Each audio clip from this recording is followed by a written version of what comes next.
Yo creo que casi todo el mundo disfruta viendo una película que gira en torno a un juicio. Nos encanta ver a los abogados y a la fiscalía debatir en una corte, sobre todo cuando la persona que está en el estrado está mintiendo y su falsedad queda expuesta a través de una serie de preguntas hábilmente diseñadas para llevarlo a contradecirse en su propio testimonio. Yo no sé ustedes, pero a mí me encantan esas escenas. Bueno, esto es básicamente lo que nosotros tenemos en el pasaje que vamos a estudiar en la mañana de hoy al reasumir nuestra serie de exposiciones en la carta del apóstol Pablo a los romanos. Pablo está actuando aquí como una especie de fiscal general para demostrar a los judíos a través de una serie de preguntas retóricas que ellos también necesitaban la salvación que el Evangelio ofrece. Si ustedes recuerdan, en el capítulo anterior de la carta, Romanos capítulo 1, Pablo había demostrado que los paganos estaban en problemas con la justicia de Dios porque habían desechado las evidencias que Él ha dejado de sí mismo en la creación. Aunque ellos no tengan Biblia en sus manos, el poder, la divinidad de Dios se aprecian con toda claridad a través de lo creado, dice Pablo, de manera que esos paganos que no conocen la Biblia no tienen excusa. Pues aunque conocían a Dios, dice Pablo, no le honraron como a Dios ni le dieron gracias, sino que se hicieron vanos en su razonamiento y su necio corazón fue entenebrecido. En otras palabras, la incredulidad de los incrédulos no es otra cosa que deshonestidad intelectual. Ellos se hacen el tonto. Ellos quieren hacer creer que no saben lo que saben acerca de la existencia de Dios. Pablo dice que ellos resisten intencionalmente lo que Dios revela de sí mismo en la creación, y esa deshonestidad intelectual produce como consecuencia una vida depravada, dice Pablo. Al final del capítulo 1 de Romanos, Pablo da una lista de pecados horribles que vienen como consecuencia de esa deshonestidad intelectual, de haber resistido con injusticia la verdad. Cuando el hombre decide obviar las evidencias y echar a Dios a un lado, no solo se hace vano en su razonamiento, sino también depravado en su conducta. Ahora, ¿qué de los moralistas y religiosos? ¿Acaso no es cierto que aún en el mundo pagano antiguo había personas como Séneca, por ejemplo, que condenaban la inmoralidad, que exaltaban la virtud? Aristóteles escribió todo un libro acerca de ética, el filósofo griego. Platón hablaba de las verdades absolutas y de los valores absolutos. Exaltaban las buenas obras. Siempre ha habido gente así en el mundo. ¿Se van a condenar ellos también como el resto de los paganos? ¿O qué podemos decir de los judíos, el pueblo escogido por Dios en el Antiguo Testamento? Muchos de ellos manifestaban una conducta realmente opuesta a la cultura del mundo greco-romano, por lo menos lo que ellos profesaban con sus labios. ¿En qué posición se encuentran los judíos frente a la justicia de Dios? De hecho, yo creo que los cristianos, muchos cristianos evangélicos en el día de hoy están confundidos con respecto a ese tema. Bueno, eso es lo que Pablo va a responder ahora a partir del versículo 17 del capítulo 2 que vamos a considerar esta mañana. Como veremos en un momento, lo que Pablo quiere demostrar es que los judíos también estaban en problemas. Los paganos están en problemas, los gentiles, las naciones del mundo están en problemas, los judíos están en problemas. De hecho, su condición es aún peor que la de muchos paganos, dice Pablo, porque ellos no se ven a sí mismos como personas en problemas. Se sentían demasiado confiados por ser judíos. Lo mismo que sucede con mucha gente en el día de hoy. Y quizás hay algunos sentados aquí esta mañana. Esto es serio, mis hermanos.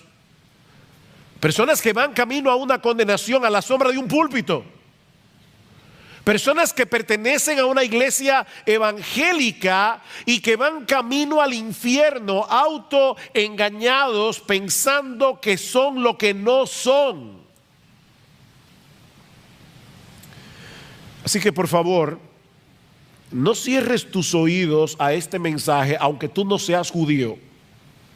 Vamos a hablar de los judíos, pero no apagues el receptor. No lo apagues, pensando que Pablo está abordando un tema aquí que no tiene que ver con nosotros en el día de hoy, porque lo que Pablo señala de los judíos en este pasaje que vamos a estudiar de Romanos 2 es un problema bastante común. El problema del autoengaño. Mucha gente se engaña a sí mismo en lo que respecta a su verdadera condición espiritual. Y es por eso que nosotros encontramos tantas advertencias en el Nuevo Testamento con respecto al autoengaño.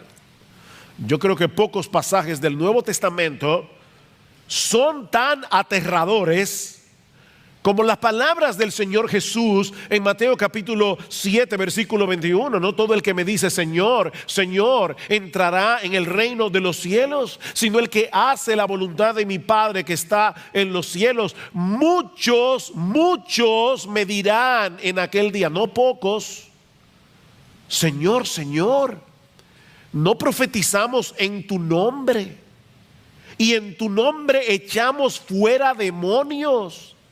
Y en tu nombre hicimos, otra vez, muchos milagros. ¿Ustedes se imaginan eso? Personas que profetizan, que aparentemente tienen la capacidad de echar fuera demonios, que hacen muchos milagros. Y Jesús les va a decir en el día del juicio, yo nunca os conocí. Nunca. Apartaos de mí, hacedores de maldad. Bueno, la pregunta que yo quiero responder en esta mañana es, ¿cómo podemos estar seguros tú y yo de que no vamos a estar en ese grupo? Sí, yo estoy predicando a los amigos que están de visita en el día de hoy, pero yo estoy predicándole a los miembros de Iglesia Bíblica del Señor Jesucristo. ¿Cómo podemos estar seguros tú y yo de que no vamos a estar en ese grupo? En ese grupo de personas que mueren con la convicción de que van a recibir un veredicto favorable en el tribunal de Dios para encontrarse con la triste realidad de que estaban engañados. Bueno, Pablo hace dos cosas en este pasaje para ayudarnos a responder esta pregunta tan importante. Primero, exponer la naturaleza del autoengaño y luego demoler el autoengaño. Exponer y demoler. Veamos en primer lugar cómo Pablo expone la naturaleza del autoengaño. Versículo 17. Pero si tú que llevas el nombre de judío y te apoyas en la ley, que te glorías en Dios y que conoces su voluntad, que apruebas las cosas que son esenciales, siendo instruido por la ley, y te confías en que eres guía de los ciegos, luz de los que están en tinieblas, instructor de los necios, maestros de los faltos de madurez, que tienes en la ley la expresión misma del conocimiento y de la verdad. Wow. qué descripción del judío. Y no olviden que Pablo era judío. Hoy día hay un sentimiento antisemita en el mundo. No, este pasaje no es antisemita, porque Pablo era semita. Pablo era judío. Y él está enumerando aquí varios de los privilegios que poseían los judíos por el hecho de ser judíos. Y saben que cada uno de ellos era real. Hay personas que creen disfrutar de privilegios que en realidad no les pertenecen, como los políticos, por ejemplo, que creen que ellos, por el hecho de estar en el gobierno, están por encima de la ley. Ellos creen que tienen ese privilegio y por eso hacen lo que hacen. Pero ese no es el caso aquí. Los judíos realmente disfrutaban de todos esos privilegios que ellos decían tener. A través de los siglos, los judíos han tenido que vivir con un estigma difícil, muy difícil. Han sido rechazados a través de toda la historia. Pero en los días de Pablo, la situación era muy diferente. Era un orgullo ser judío para el judío.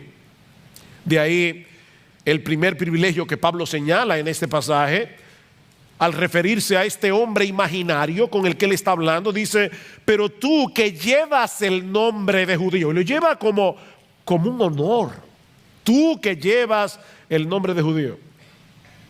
Ellos se gloriaban en el hecho de pertenecer a la nación escogida de Dios, de ser descendientes de Abraham, con el que Dios había hecho un pacto jurándole que Él sería su Dios y que ellos serían su pueblo. Tú llevas ese nombre con orgullo, dice Pablo, y te apoyas en la ley. Te apoyas en la ley, dice en el versículo 17. De todas las naciones de la tierra, solo a ellos Dios les había revelado la ley en el monte Sinaí por medio de Moisés. Y Pablo va a decir al inicio del capítulo 3 de Romanos que esa era una de las ventajas que tenían los judíos. A ellos se les había confiado la palabra de Dios. A ellos tenían profetas. En tercer lugar, dice Pablo, y te glorías en Dios. Y eso no es malo en sí mismo. Todo lo contrario, el profeta Jeremías dice en uno de los pasajes más conocidos de su libro, Jeremías capítulo 9, versículo 23, que el sabio no debe gloriarse en su sabiduría, ni el valiente debe gloriarse en su valentía, ni el rico debe gloriarse en sus riquezas, mas el que se gloría, y yo creo que Pablo estaba pensando en ese texto cuando escribió Romanos, el que se gloría, gloríese de esto, de que me entiende y me conoce, pues yo soy el Señor, que hago misericordia, derecho y justicia en la tierra, porque en estas cosas me complazco, declara el Señor. Gloríese en el Señor. De hecho, Pablo va a decir esto más adelante en Romanos capítulo 5, versículo 11. Pablo va a decir que los cristianos nos gloriamos en Dios. Así que no hay nada de malo en este gloriarse de los judíos.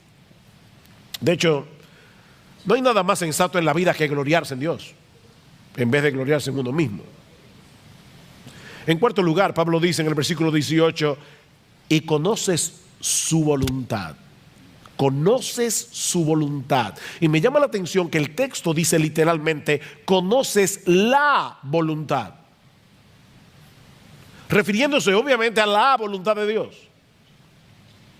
El mundo está sumido en un mar de relativismo, pero tú conoces la voluntad del que creó el mundo. Eso es un gran privilegio que tú y yo tenemos también.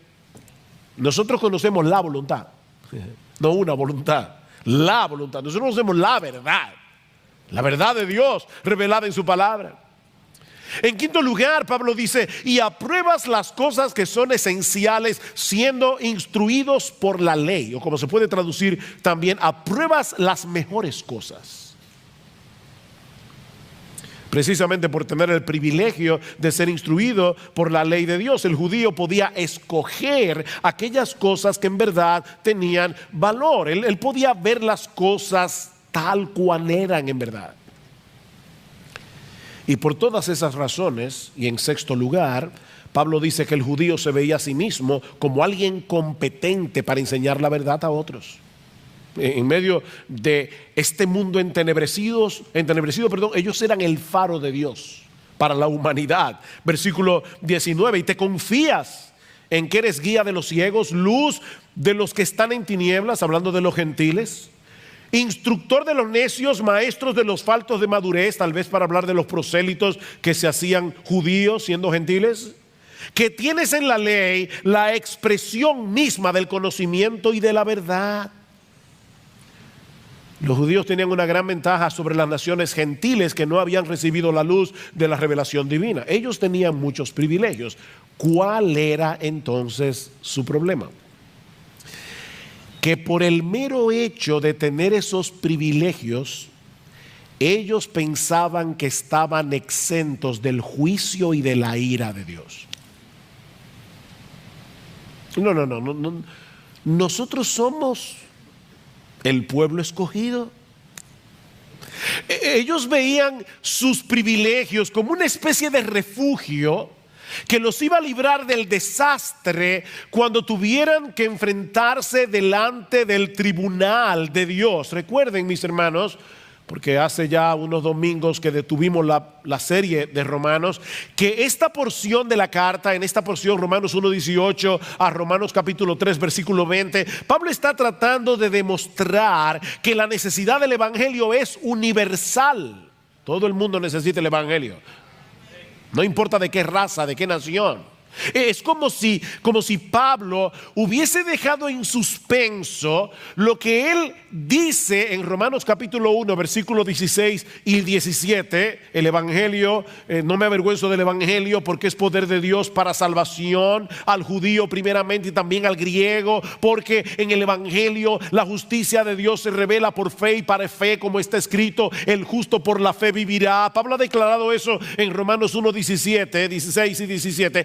Y ahora deja esa declaración en suspenso para volverla a tomar en Romanos capítulo 3 versículo 21. Noten que Pablo comienza ese texto diciendo: pero ahora, aparte de la ley, la justicia de Dios, recuerden, la justicia de Dios se revela en el evangelio, la justicia de Dios ha sido manifestada, atestiguada por la ley y por los profetas. ¿De qué justicia está hablando Pablo aquí? Él dice, es decir, te lo explica él mismo, la justicia de Dios por medio de la fe en Jesucristo para todos los que creen, porque no hay distinción, por cuanto todos pecaron y no alcanzaron la gloria de Dios. Romanos 1, 16 y 17, el evangelio revela la justicia de Dios. Romanos 3, 21, Pablo retoma el tema. Así que Romanos 1, 18 a Romanos capítulo 3 versículo 20 es como el jamón del sándwich, donde Pablo quiere mostrar por qué todos necesitamos ese evangelio. Judíos y gentiles. Judíos y gentiles. Todos tenemos problemas con la justicia de Dios, incluyendo a los judíos a pesar de sus privilegios. Mi amigo, déjame decirte algo. Y cuando digo mi amigo, yo sé que muchas veces cuando yo uso la palabra mi amigo, los hermanos dicen, no, eso no es para mí, es para los invitados. No, mi amigo es a ti también, hermano, miembro de Iglesia Bíblica del Señor Jesucristo. Déjame decirte algo, no descanses en privilegios si los tienes, privilegios espirituales, porque ninguno de ellos te librará en el día del juicio. Nadie será salvo por haber crecido en un hogar cristiano. Nadie será salvo por haber asistido durante años a una iglesia en la que se predica fielmente la palabra de Dios. Nadie será salvo por el hecho de tener buena doctrina, porque nadie se salva por su teología. Nadie va a llegar al cielo por causa de su confesión de fe. Señor, tú sabes que yo tenía la confesión de fe de Londres de 1689, yo creí en la sana doctrina. Olvídate de eso. Yo me bauticé en Iglesia Bíblica del Señor Jesucristo. Olvídate de eso. Olvídate de eso. Olvida tus privilegios Y mucho menos confíes en tu, digo, es que tú crees que es un privilegio ser miembro de esta iglesia. Y mucho menos confíes en tu conducta moral. O que fuiste bautizado en cualquier iglesia, no importa la denominación que sea. Mira, ni siquiera confíes en tu esfuerzo por obedecer la ley de Dios. Porque nunca ha habido nadie, aparte del Señor Jesucristo, que haya podido cumplir esa ley perfectamente. Lo que quiero decir, mis hermanos y amigos que están aquí en esta mañana, es que los privilegios se convierten en una maldición cuando los intercambiamos por la persona de Jesús. Ese es el problema. Y déjenme decirles que aún los cristianos verdaderos pueden caer fácilmente en esa trampa. ¿Saben que cuando nosotros nos convertimos al Señor Jesucristo, se instala en nuestro corazón el software de la gracia, el sistema operativo de la gracia, en el momento de nuestra conversión? Pero como el pecado todavía mora en nosotros, el sistema operativo de las obras es como un virus cibernético que está tratando de dañar el sistema operativo de la gracia. Así que todo el tiempo tenemos que estar luchando con el católico romano que tenemos en el corazón. Tú y yo somos fariseos en recuperación. Tenemos que luchar con ese problema y fácilmente podemos caer en la trampa de lo que alguien ha llamado el moralismo cristiano. Moralismo cristiano. Mira, cada vez que tú te jactas de algo que hayas hecho, cada vez que presupones que te has ganado el favor de Dios por tu obediencia, has caído en la trampa del moralismo cristiano. Mi hermano, nunca olvides que aparte de Cristo no merecemos ninguna otra cosa que la condenación, y que aparte de su gracia no podemos hacer absolutamente nada que de verdad sea agradable en la presencia de Dios. No hay nada de qué gloriarse. El que se gloría, que se gloríe en el Señor. El problema del judío, como dice Pablo, y yo lo dejé en suspenso, pero ahora quiero retomarlo otra vez, cuando Pablo dice: y te apoyas en la ley, ven, dependes de la ley, descansas en el hecho de que tienes la ley, en que estás tratando de obedecer la ley. No, mis amados hermanos, Jesucristo es el todo de la vida cristiana. Él es el principio y el fin. Los privilegios son privilegios, las bendiciones son bendiciones, siempre que no sustituyan a Jesús. Porque ni los privilegios ni las bendiciones en sí mismas pueden salvar a nadie ni transformar a nadie. Solo Cristo puede hacer eso, y Él lo hace por medio de la fe. Es decir, cuando transferimos la confianza que todos nosotros tenemos en nosotros mismos, se la transferimos a Él. Y ahora confiamos en Él, no en nosotros mismos. Ya Pablo ha expuesto el autoengaño de los judíos y de todos los que se amparan en sus privilegios para rechazar el evangelio o para tener un poco el evangelio. Pero ahora Pablo va a tratar de demoler, de autodestruir ese autoengaño a través de preguntas retóricas. Ahora tenemos a Pablo el fiscal, el autoengaño demolido.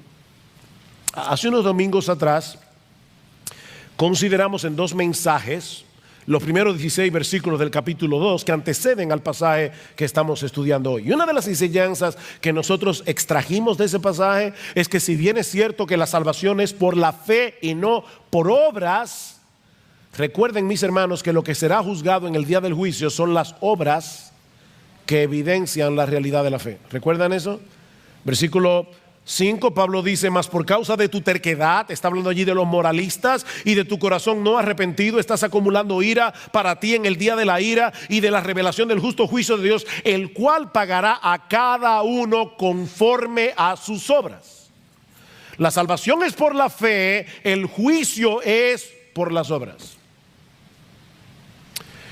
Déjeme aclarar eso por si acaso alguien se olvidó ya de lo que predicamos hace varios domingos.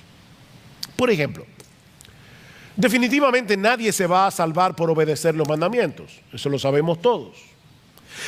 Pero todo aquel que ha sido salvado por Cristo, dice la misma carta a los romanos en Romanos 6, Romanos 7, Romanos 8, que todo aquel que es salvado por Cristo es capacitado por el Espíritu de Dios que ahora mora en nosotros para obedecer a Dios sinceramente, aunque nunca podamos hacerlo perfectamente.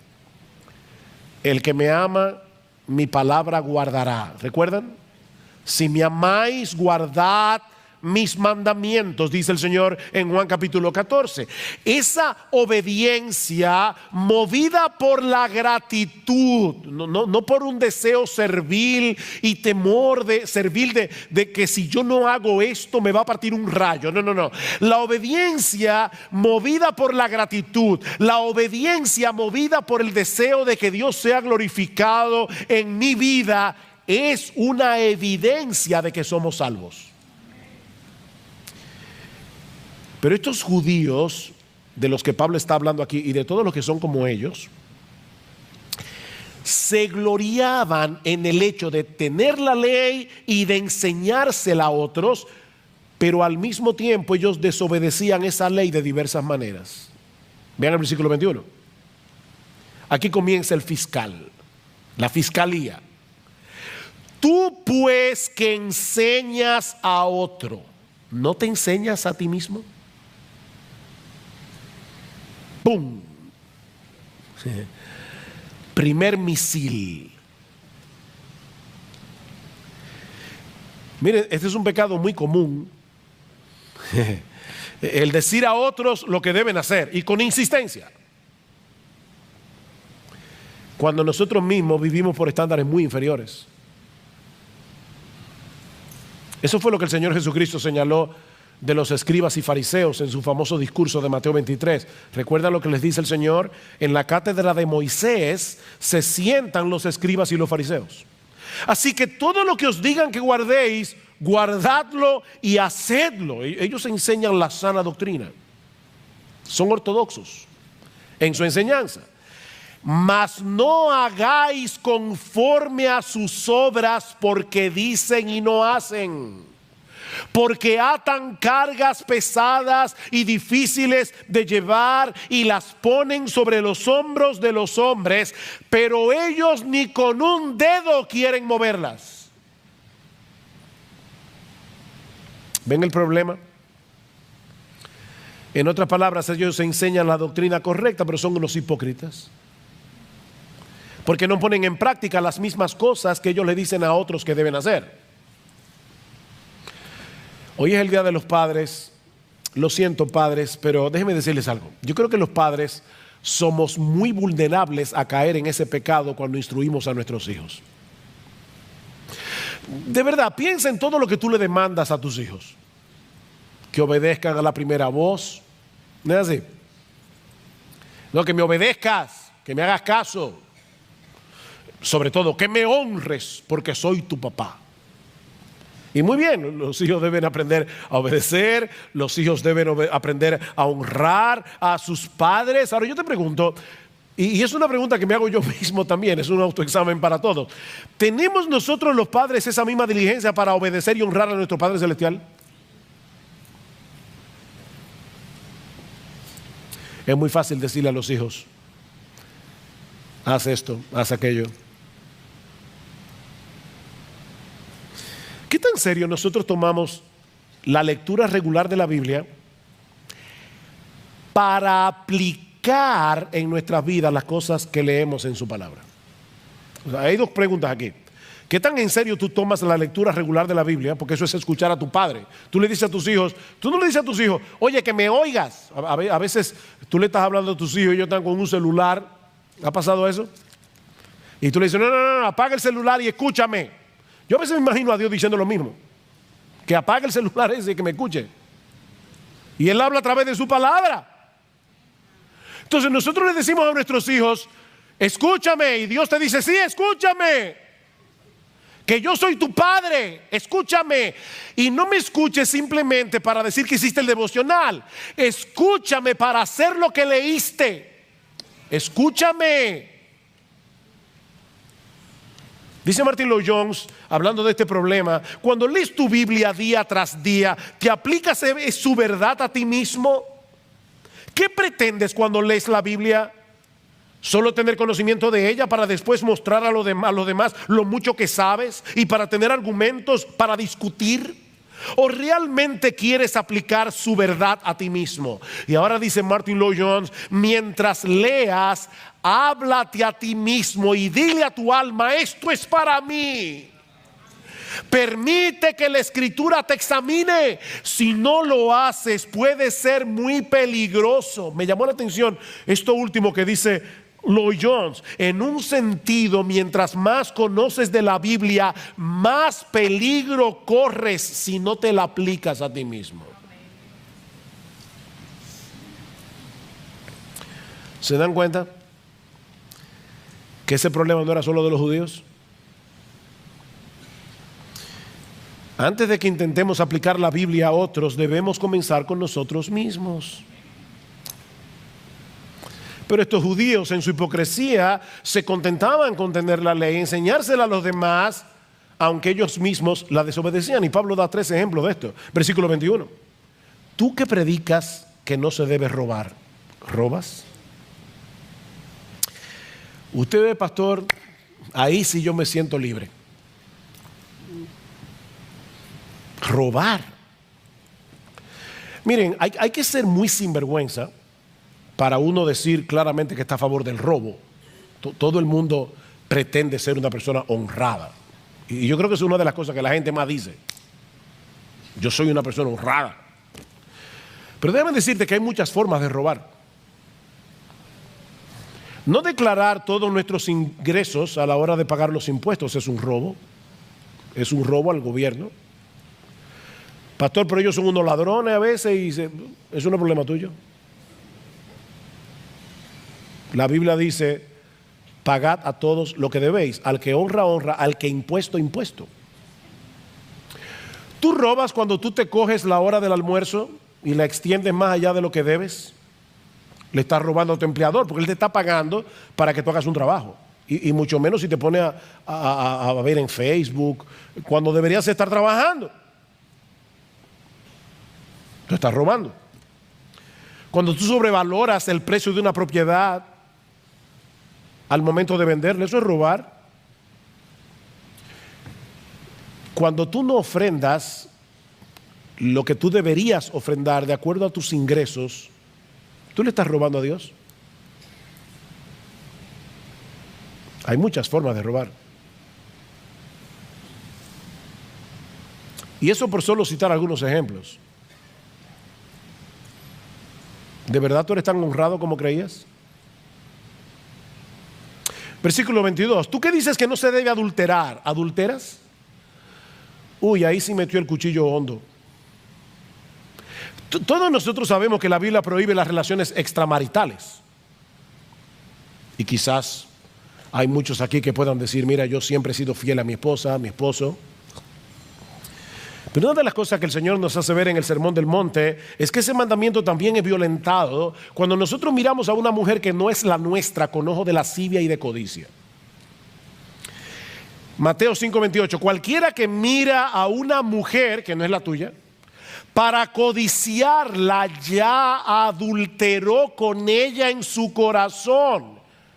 Y en aquellos días no tenían que lidiar con la epidemia pornográfica con la que nosotros tenemos que bregar en el día de hoy. Casi cualquier persona tiene al alcance de su mano muchas maneras de cometer adulterio cibernético. Viendo en el internet, en el celular, lo que no debe ver, sin que nadie, excepto Dios, se dé cuenta. Y otra vez yo te pregunto, ¿tú sigues pensando de ti mismo que eres una persona tan intachable moralmente hablando? ¿Y que no necesitas del evangelio? O sea, tú nunca has codiciado tener lo que otro tiene. Ni nunca se te han ido los ojos detrás de una mujer que no es la tuya? Nunca. El tercer ejemplo que usa Pablo en el versículo 22 es un poco complicado, es más difícil de entender. Dice, ¿tú que abominas de los ídolos saqueas templos? Los judíos en el Antiguo Testamento tenían muchos problemas con la idolatría hasta que Dios los envió cautivos a Babilonia. A partir de ese momento, cuando los judíos salieron de Babilonia, salieron hastiados de los ídolos y nunca más tuvieron problemas con la idolatría en un sentido literal.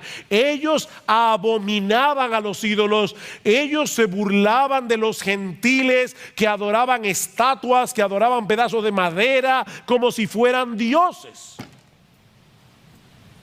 Fíjense que Jesús nunca acusó a los fariseos ni a los judíos de su tiempo de ser idólatras. Pero al mismo tiempo hay documentos de la época que revelan que los judíos no eran tan estrictos a la hora de utilizar los metales preciosos provenientes de templos paganos que habían sido saqueados. Y ellos decían, bueno, un ídolo no es nada en el mundo. Qué bueno que se libraron de adorar esas estatuas, ahora me la están vendiendo a mí. Y ellos tomaban el oro y la plata de esos templos saqueados, a pesar de que Dios en Deuteronomio capítulo 7 versículo 25 había dicho explícitamente que las esculturas de los dioses paganos debían ser quemadas en el fuego. Dice, no codiciarás plata ni oro de ellas para tomarlos para ti, para que no tropieces en ello, pues es abominación a Jehová tu Dios. Y aparentemente es de eso que Pablo está hablando aquí. Digo aparentemente, yo no quiero ser dogmático, pero es la interpretación que más parece tener sentido. El punto es, mis hermanos, que de una forma o de otra, estos judíos de los que Pablo está hablando en este pasaje, se gloriaban de tener en sus manos la ley de Dios, de ser circuncidados, como veremos la semana que viene, de todos los privilegios que tenían por el hecho de ser el pueblo al que Dios había revelado su voluntad, pero no obedecían. Eran oidores olvidadizos. Mis hermanos, ¿de qué sirve tener la cabeza llena de conocimiento? ¿De qué sirve leer un montón de libros? ¿De qué sirve tener la cabeza llena de teología cuando no demostramos con nuestros hechos que realmente amamos a Dios y deseamos obedecer su palabra? Dice Pablo, tú que te jactas de la ley, versículo 23, violando la ley deshonras a Dios. ¿Se dan cuenta? Cuando violamos la ley de Dios, estamos deshonrando al Dios de la ley. Por eso cuando amamos la ley de Dios, estamos amando al Dios de la ley. Oh, cuánto amo yo tu ley.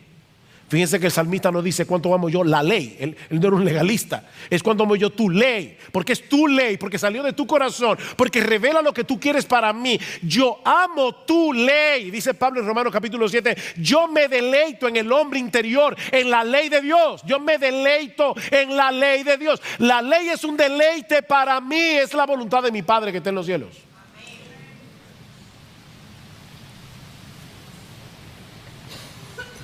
¿Y saben lo que ocurre cuando los que dicen ser el pueblo de Dios viven así? Que hacen que el mundo juzgue mal a Dios por su culpa. Dice el versículo 24, porque el nombre de Dios es blasfemado entre los gentiles por causa de vosotros, tal como está escrito.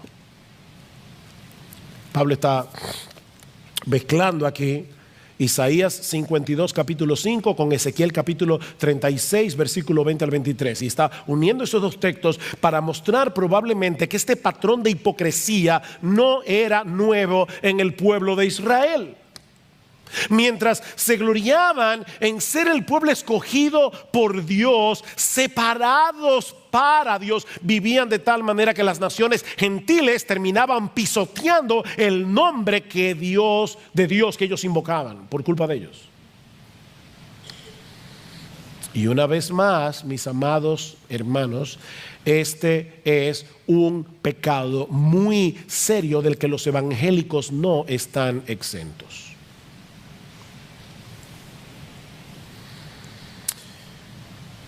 Otra vez dice Martin Lloyd-Jones, no podemos culpar al mundo incrédulo cuando juzga a Cristo y al cristianismo por lo que ven en los miembros de las iglesias.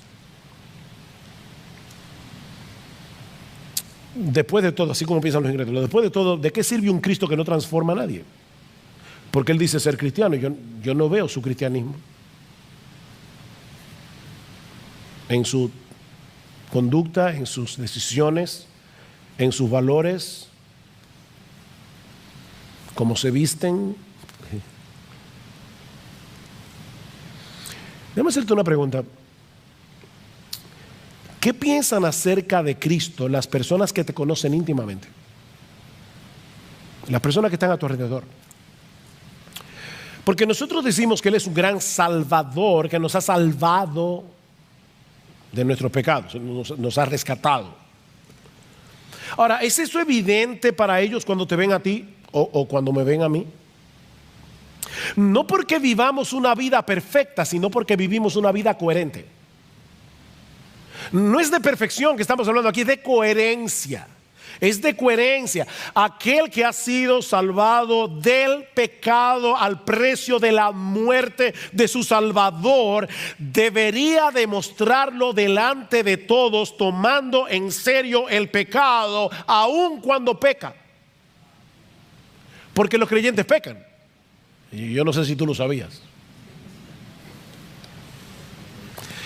Pero el creyente toma el pecado en serio. Hasta cuando peca, el creyente debe ser reconocido porque es un hombre, es una mujer que vive una vida de arrepentimiento todo el tiempo y que sabe pedir perdón cuando se da cuenta de que su conducta pecaminosa ha afectado a alguien. Es una persona que se arrepiente delante de Dios y delante de los hombres. Toma el pecado en serio.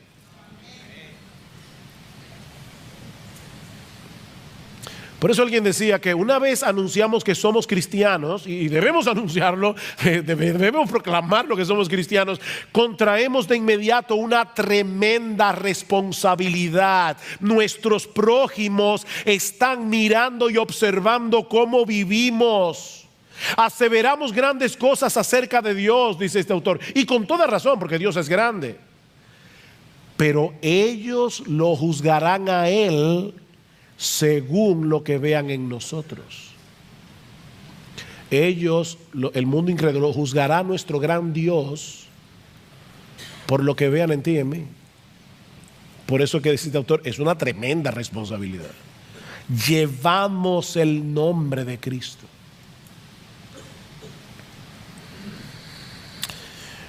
Ahora, yo me preguntaba cuando leí este pasaje esta semana y preparándome para predicar, decía, ¿y a dónde es que quiere llevarnos Pablo con este proceso de argumentación? Bueno, yo creo que una de las cosas a la que Pablo quiere llevarnos es a mostrarnos que los privilegios en sí mismos no nos servirán de nada cuando tengamos que presentarnos en el tribunal de Dios. De hecho, estrictamente hablando, esos privilegios que disfrutaban los judíos y que nosotros disfrutamos aún más, los colocaban en una condición más peligrosa que la de los gentiles, porque su conocimiento de la voluntad de Dios era muy superior. ¿Recuerdan las palabras de Jesús en Lucas capítulo 12, versículo 48? Él dice, a todo aquel a quien se haya dado mucho, mucho se le demandará. Y al que mucho se le haya confiado, más se le pedirá.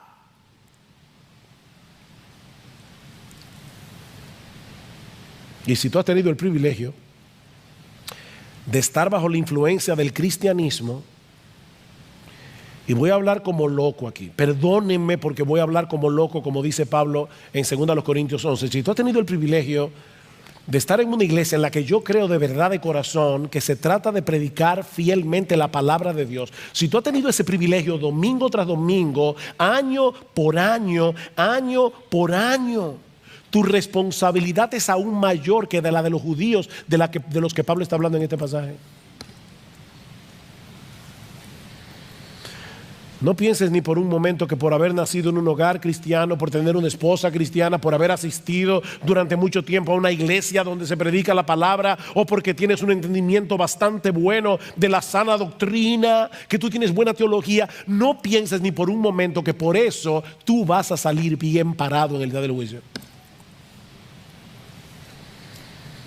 A menos que te ampares únicamente en Jesucristo y en su obra de redención para el perdón de sus pecados, ninguno de esos privilegios te servirá de nada cuando tengas que comparecer ante el tribunal de Dios.